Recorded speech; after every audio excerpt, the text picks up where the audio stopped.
What's going on, everybody? TK here, TK and Drinks.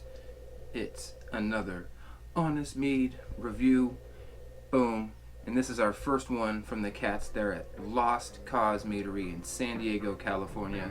This place is ran and operated by Billy Belts and his wife Susanna Belts, and I think they've got a little baby, and his name is Wolf, if memory serves. Go check them out on social media. Lost Cause. Now, if you're in the know, these cats have been around for I think about 7 years now. Billy was a home mead maker who won dozens of awards as a home mead maker from Mazer Cup and all sorts of different mead competitions. And one of the things they do there at the Lost Cause is they have a bottle club called the Coveters Club. And if you're lucky enough and you sign up every year, they do a little lottery and you can get drawn, maybe catch one of those rare coveted spots, hence the name the Coveters Club. If you are, and you are selected and you get into it and all that jazz, once a year they release a bottle called Thou Shalt Covet, and each year it's a different batch number, batch 1, batch 2, batch 3. It's a totally unique profile, different from anything else that they do, different from each other year of the Coveters Club as well. And they're all phenomenal experimental meads that Billy makes for just that club. It's the only people that get that. So when I stumbled across this one in my ventures and looking for mead and under rocks and hidden in crevices and crannies and all those dark holes and whatnot, I knew I had to grab this one because it's definitely not something that you're going to see every day. And I did have a tiny pinch of it when I was at Mazer Cup, and I had to re-experience that and bring it to you guys. So if you like what you're hearing, you like what you're seeing, go ahead, hit that subscribe button, hit that notify bell, hit that like as well. You know, do me a favor. I appreciate it. Thank you so much. I see you. I appreciate you. Yes. So let's get right into this. Now, if you were watching my 4-person interview that I did with Man-Made Mead, Texas Longhouse Mead, and Weeping Willows Mead, my What's the Story series quarterly that I do called Meeting of the Minds, I did pop this bottle open there and sample a little bit out of that, give a little bit of a quick review. So if you want to go check that out towards the end, I can't remember what time, I want to say about 45 minutes in. If you start about there, you'll probably run into it. And you know, you can get my first reactions and whatnot. But definitely wanted to bring it to you here. Definitely going to try to get you a slow pour per our usual. And we'll break it down right after this.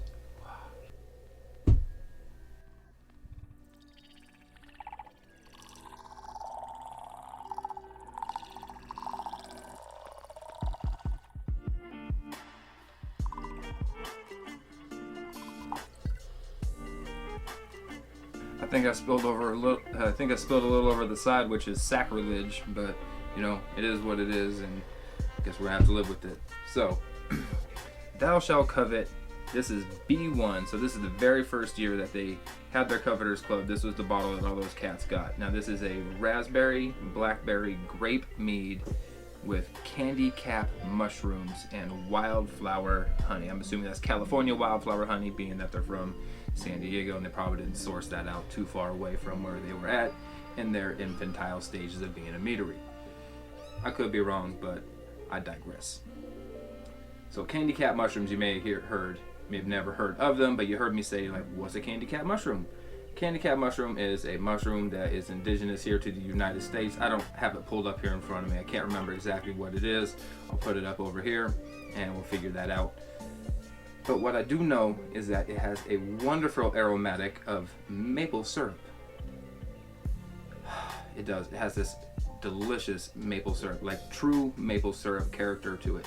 It doesn't smell like it's this artificial like pancake syrup or anything like that. It doesn't smell like dense, thick, like molasses or anything like that. It just has this very true, unique maple character to it that I wouldn't have expected to find outside of outside of something coming out of a friggin' maple tree. But there it is in all of its glory. And then you also do get those earthy notes, the mildly spicy from the berries, the blackberries, the raspberries. Has that very that kind of vinous aroma as well from the grape that's in there. This is one of the most complex meads that I've ever had the pleasure of sticking my nose down into the glass, and I really don't know what else to say. It's just so unique and so vibrant. It's true to everything that's on the label, is to what it says it's going to do. It blends together. It creates something that is greater than the sum of all of its parts, you know. And that's something that I always look for and have desired to come across ever since I started doing this TK and Drinks thing. 1 second for me here. Yes, little Mr. Kitty, you can come out here and play. So I was very happy that this you know, was like this when I first discovered it, and I'm very happy that it's this way now. It's got amazing legs to it as well, very thick, very heavy tiers that drag down. It starts really slowly and then they just kind of amass and just drip down, but it doesn't have the very syrupy or cloying type of characteristic to it when you're drinking it.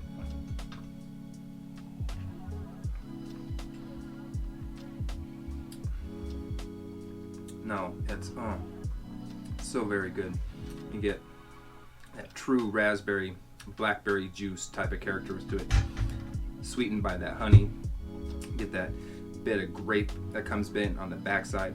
You get the aromatics from the candy cat mushroom, so you smell the maple syrup, which tricks you into thinking, you know, you're obviously tasting it a little bit, but the taste isn't nearly as strong as the aromatics, but it creates this unique dichotomy of I'm smelling it, but I'm not quite tasting it as nearly as strong as it should be, and it plays with you, and it's a very cool trick. And I'm a huge fan of, I say gimmicks, but I'm a huge fan of, you know, things that are warping with people's minds and give you, like, you know, that mind fuck type of, whoa, what the hell's going on here? And this one does that, which I'm super huge fan of. Medium body, not heavy at all, very, what's the term, crushable.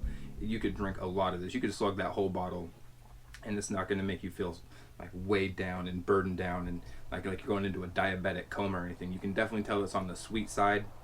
There's a lot of perceived sweetness there. It's got a very well developed acidic to sweetness balance. There's some tannins in there, so it's got some dryiness effect to it. Definitely got the astringency that you would expect with the berries that are in there. And it, I mean, I'm assuming the tannins came from the grapes and might have some added tannins in it. I'm not really quite sure.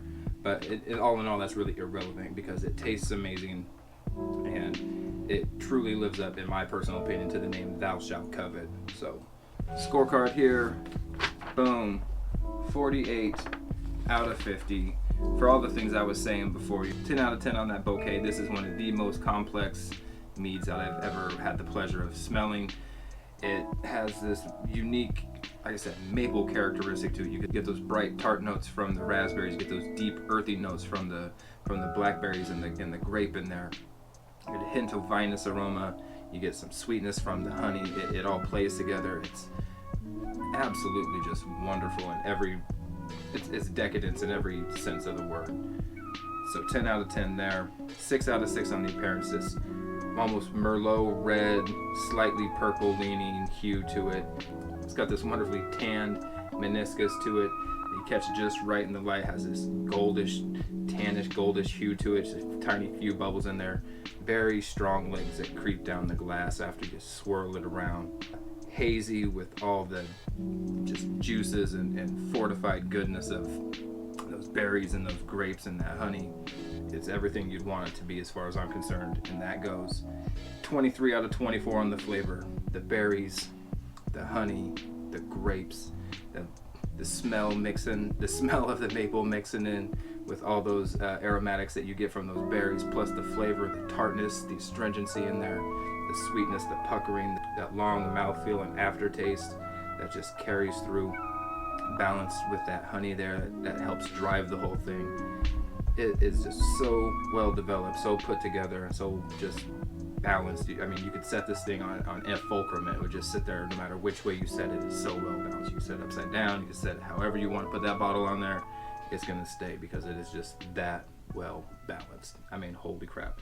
And then I give it a 9 out of 10 on my overall impression. This is probably the best mead I've had on TK and Drinks. I didn't go back and look at all my other scorecards. I probably threw a 50 out there somewhere. And I mean, what do I know? I'm only TK from TK and Drinks. I have no clue what the hell was going on in the past.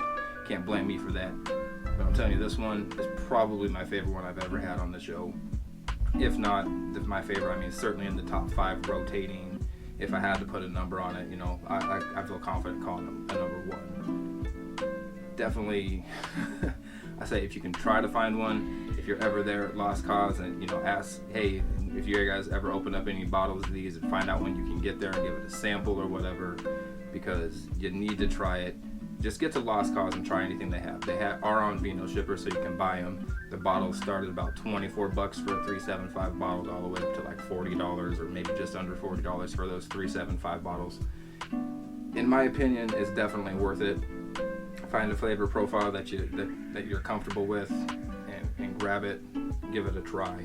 I would love to hear what you think. Give me some comments down in the section if you had them. Send me some messages, any of that type of stuff. I would love to hear what you think about Lost Cause. And if you're in the Coveters Club and you tried this one, definitely send me a comment down below, or send me a message to let me know what you thought about it, because I'd love to be able to talk Coveters Club bottles, because they're all so unique, and I'm getting ready to try to find a couple more, because that's how good they are. So Coveters Club, 48 out of 50, the B1 from there at Lost Cause. Scope them cats out. Subscribe, follow, notified, like, all that stuff if you can. I'd appreciate it. Thank you so much for being here on TK and Drinks today.